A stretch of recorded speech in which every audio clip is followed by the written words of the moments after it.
everybody, and welcome to my channel. My name's Cody, and I've got a guest here. My name is Josh Jepson, but you knew that already. So we're going to do a Star Wars review. Uh, First, we're going to do a non-spoiler version, which is, you should go watch it. It's pretty cool. Now go away. If you haven't seen But for it. those of you, for the five of you who haven't seen the movie yet, go watch it. For the rest of you, this is going to be our talk. Yeah, This is going to be our talk. Spoiler warning. yeah. So, Star Wars: The Force Awakens. It was pretty cool. It was very good, and as a longtime Star Wars fan, I was incredibly pleased with it. Yeah, it was definitely. It felt the most like a Star Wars movie of any movie since the originals. It definitely felt a lot more Star Warsy than the prequels. Yeah, no, I agree with that. Mostly because, and this is important, it was like a shot-for-shot remake of the original movie. Uh,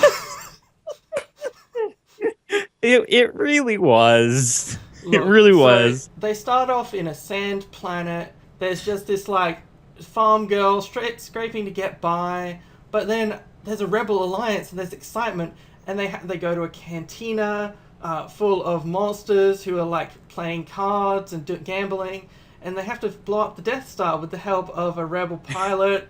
And it Um, really is just a and bigger then version of the Death and Star. then in the Death Star, the mentor figure walks onto a big, long, suspicious-looking bridge, uh, and dies in the view of the new main characters. It is, look, it's It Star is Wars shot Episode for 4, shot the first movie. and that's great because it's Is it's a good movie. So that's the thing. Like it doesn't bring anything new to Star Wars yet, but that's sort of what we expected because they're trying to win back fans' trust. I think like they're trying to I think say, that's here's all the fan service. Here's what you want to see. Now we're going to expand on these characters in the next couple of movies. which I'm very excited for, and I'm glad that the way that they set this one up, the way that they set up the next trilogy essentially, is really well done, and it's really looking like the next Star Wars movie will be really good. Like really good. Like they're setting like all the characters. I love all the characters, all the new characters. The cast is just Right. amazing. Even our villain character is just a better acted version of Anakin Skywalker. Right. So And he is what Revenge of the Sith could have been. He's an angsty yes. teenager who thinks he knows what he's doing, but he's not sure. And he's morally conflicted. But he's like, oh, I hate my dad. They just don't understand me. You know, it's and look, I don't like him, but I don't like him in the good way. You know, in the same way that Yeah. Joffrey from Game of Thrones, I don't like him, but I understand that he's a very well acted character with good writing, and that's why I don't like him. And I think there's a Yeah. lot of potential for this character.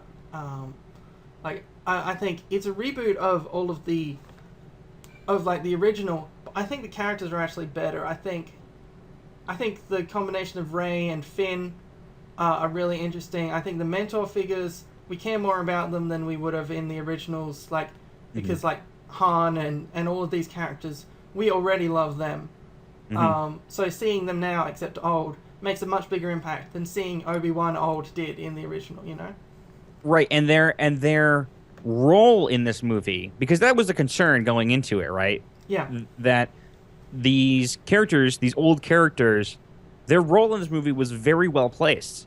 yeah, Even Han Solo, who actually I would argue is one of the like the bigger main characters in this movie. I would say, because I mean, obviously, spoiler alerts. Luke is in the movie for like all of 2 seconds, and Leia is barely there. She's there, but she's barely there. Han is there the entire time, essentially, most of the time, most of the yeah. movie, and but it didn't feel like It it was out of place. It felt like it it fit really it well. didn't feel like he was trying to steal the movie. Like it still was about Rey, and I think Finn to a lesser extent, but Rey seems to be the next main character. And yes. I think it's really good. It's I mean, one complaint that I'd have is, I know to a certain extent it needs to happen for these plots to work out, but everything was so convenient. There were so many chance meetings with important people that they had to meet, and coincidences, and like there's this new Death Star which is meant to be like 30 times larger than the old one, and yet everyone is within 10-minute walking range of each other at all times. Like they're like, oh, how are we going to find Rey in this like planet-sized structure? And they're like, oh no, she's crawling on the wall over there.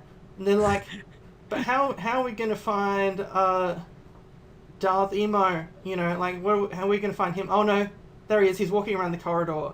Hey, but what about that commander who has the ability to turn down the shields? Oh, she was around the other corner. For some reason, all of these people were located in one little base on this gigantic planet-sized weapon, right. And that just, you're right, that is too convenient. And like the convenience happens from the start. It's sort of like right. There's the rebel pilot, and then there's Finn, and you know they're sort of like they crash into exactly the same small town, the small village on fake Tatooine that Rey was at, and then that's how they meet up. Yeah, Jakku is called, but I'll call it Jakkuine. You know, it's Tatooine except with it's missing a son. It's only got one. You know, and then they escape on the Millennium Falcon, and about a minute and a half later, Han Solo has found the ship. Like, so not only did they escape on the Millennium Falcon, but just take one step back from that, they weren't even going for the Millennium Falcon. They were going for some other ship that conveniently got blown up, so that they turned and had to go and take the Millennium Falcon. Right, and like it makes the universe that feel a bit tiny, like because everyone's related, everyone's near each other. Like there wasn't a journey. Right. There was no journey. Yeah, it was sort of like you just went from one place to the next. Like it didn't. So that's the thing that I guess I'd like to see expanded in future ones, is an actual expansion of the Star Wars universe, because it made it feel like a village they were wandering around in. Like if I lived in a village of 100 people and they were all my family, I would run into less family members going out on a walk than they do in the Star Wars movie, in this vast galaxy. Like if I went out onto the village square, I'd meet less people coincidentally that I knew than they meet coincidentally that they knew, going into tiny outposts in the middle of obscure planets on, you know, the outer rim of the galaxy. To be fair, half the time they were going to find specific people. Yeah. But I mean, and this is you're right about it feeling small though. Cuz here, and not only small, but like not a whole lot of time has passed. And I don't think a whole lot of time has passed during the course of the movie, but because I've seen the prequels and the originals recently, and Star Wars Revenge of the Sith takes place over the course of more than 9 months, obviously, because, you know, she has babies at the end of it. And that's a long period of time to condense down into one movie. This movie, I mean, that's a lot. That's way more than you should put into a movie. But also, this movie felt like it was just one event after another, and there wasn't any breathing room. Right. And I mean, like, it's fine. Like, I understand that the reason it's convenient is because it's a space opera, and the reason everything was fast-paced is because it's a J.J. Abrams action movie. But, like, it's just when you look into it a little bit more, it's just sort of like, oh, well, that was convenient that, like, you know, Han Solo and Chewbacca could be anywhere in the galaxy, but a minute and a half after the Millennium Falcon leaves orbit, they're just there. They're just like, I was waiting for this for 30 years. So they were just hanging outside Jakku, apparently. And Chewbacca finding Rey and Finn at the end is like, how first of all, how even? There was no communication there. He just showed up, turns the Millennium Falcon around, and there they are. Yeah, look, it's one of those things, like, because we're still saying the movie is great. So that's the thing. It is. It's fantastic. We've talked for like 5 minutes about this stuff, but like, it's just funny. It's something that you just suspend disbelief for, but just when you look into it a bit more, it's just sort of like, oh yeah, no, definitely, they definitely just found Chewbacca just found them on inside a forest on this planet that was blowing up. Like he was just chilling. I do want to say, I have one really good thing to say about the movie, and that's how they handled Rey's like Force awakening. Um, when she touches Luke's old lightsaber and has that like vision, that flashback that also like kind of sees the future a little bit. That was really, really cool in and of itself. But then that connection with the lightsaber throughout the movie, that spiritual connection, that like Force connection, is something that the prequels totally missed out on. Was the entire spiritual aspect of it. All that stuff about like the science behind it and like the midichlorians and stuff that are no longer part of the canon according to J.J. Abrams. Now the canon is this is the Monado's power. Yeah. Well, like all the stuff in the prequels about like Anakin losing lightsabers left and right and all this other crap, and then using other people's lightsabers. It's just a tool. You know what I mean? And now it's this spiritual. You have the spiritual connection to this old lightsaber. Which is because, well, theory time. Look, she's probably Luke's daughter or something, because everyone in this movie is related. For one, and for two, they haven't shown her parents in a mysterious way, and it's sort of like, well, there's definitely a reveal here. Jedi generally are like related to families of Jedi, as far as where we've seen in the series. She's not Yoda's child. She's probably not Obi-Wan's child. You know, she might be Yoda's child. That would be a twist. That would be a twist to rival The Empire Strikes Back. Anyway, so moving on from the theory crafting, let's talk about the characters.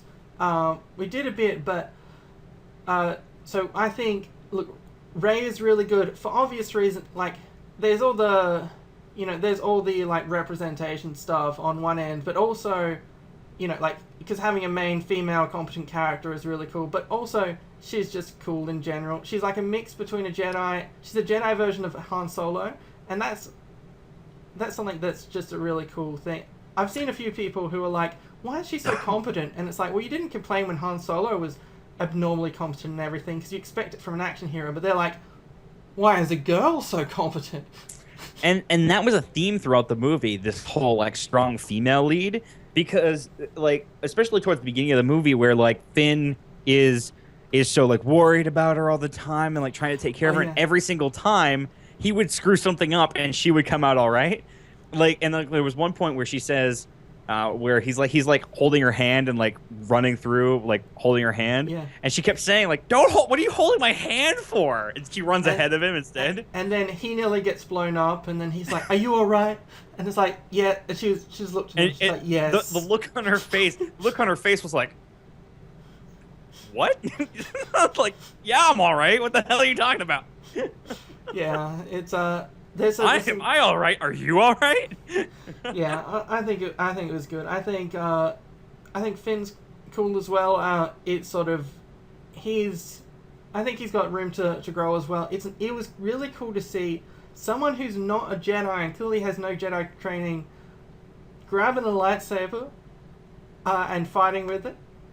Yeah, that was really cool, because I don't think that's ever, like, they don't really do that. They've never really done that in Star Wars, like, just have somebody with no Jedi training. Even General Grievous, who obviously is not a Jedi, had Jedi training. Yeah. And, like, now it's just some guy who's never held a lightsaber before, never seen a lightsaber before, probably didn't even really understand that, like, whole thing. Yeah. Who doesn't, like, use the Force, obviously. Yeah, like fighting with a lightsaber, and actually think, kind of competently fighting with a lightsaber. Yeah, I think so. That was impressive. The thing. So the instant competence on the part of the main character was something that is noticeable, because like, or it might have been incompetence on the part of Kylo Ren, because they're able to hold up. You know, they're able to hold even in a fight with him with lightsabers, and it's sort of like, what's he been doing? But I guess what he's been doing is throwing tantrums and attacking computer consoles with his lightsaber because he's angry. Because he probably hasn't been getting much Jedi training. He probably lately. hasn't. So he's not a Sith. That's the thing. Like, he's not in the traditional sense of Darth Vader was a fully grown Sith. Like, he was fully under the control of the Emperor. This is just an angsty teenager who got a little bit of Jedi training and then said, "I hate my dad. They just don't understand me."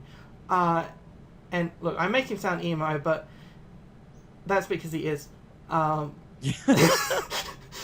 But he's a good character, so don't you get me wrong there. And one thing I brought up with you before that you weren't aware of was, so the expanded universe. Super nerds of Star Wars would be aware of the expanded universe, which I am. And which are now no longer canon. Sorry. Which are now no longer canon, but they're now called legends status or whatever, where they're still listed, but they're like, it's alternate timeline, which I'm familiar with. I run a Zelda website, so I understand timelines. Yeah, there you go. So in the expanded universe, the Skywalker and Solo families had an extended family tree, and Han Solo actually did have a son who turned into a Sith at one point, and his name was Jason, which I was sort of hoping. That's what I was hoping Han Solo would yell out on the bridge instead of Ben, but I think Ben works. But I was hoping they'd keep a little bit of expanded universe stuff in there. And then Jason had a twin sister called Jaina, who was also Force proficient and was very good at engineering and mechanical things, and just generally a competent fighter and all that. Which, does that remind you of any Reys in this movie? I mean, anyone in this movie?